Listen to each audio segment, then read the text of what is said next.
Down there in the Georgia chain gang, the New York Bloods clashed with the Georgia Bloods in this wild-ass audio story on the YouTube channel, GK David Movie Stories.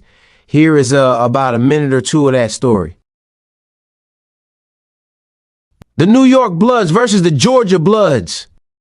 Dorm C2 in Macon State Prison was one of the worst dorms on the compound, and it was far from peaceful. 79 Georgia-born inmates out of 96 men called it home, and nearly 21 of them flew the red flag. Bloods ran deep here, different sets, sure, but most Georgia Bloods stuck together depending on the circumstances. The unspoken rule was Sowu first, everybody else second, but prison is fluid. Nothing stays the same for long. Over a span of 3 weeks, the officers rolled in a new wave of transfers.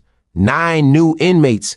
All were Bloods, but they weren't local. They came in with accents thick like Harlem winter coats. Some having done time in Rikers Island, New Jersey, and upstate New York, dropping slang and showing off new ink.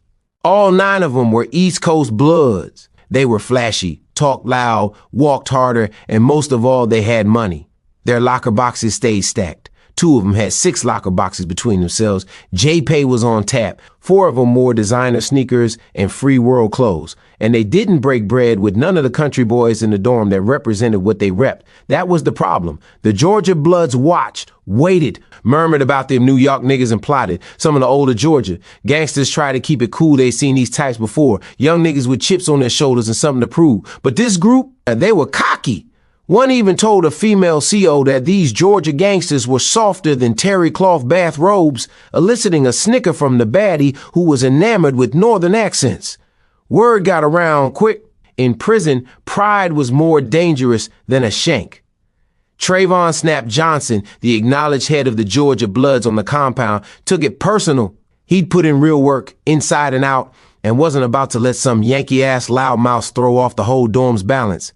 Let him breathe, he told his circle, for now. But eyes stayed open, ears stayed listening, and hands stayed ready. Snap was 6'2", all muscle, with 4 gold fronts and a mean hook shot. He was from the Pittsburgh neighborhood in Atlanta and ran the Georgia Bloods at Macon State, not just with muscle, but with respect. To hear the full thing, hit the link in the bio or description and check it out.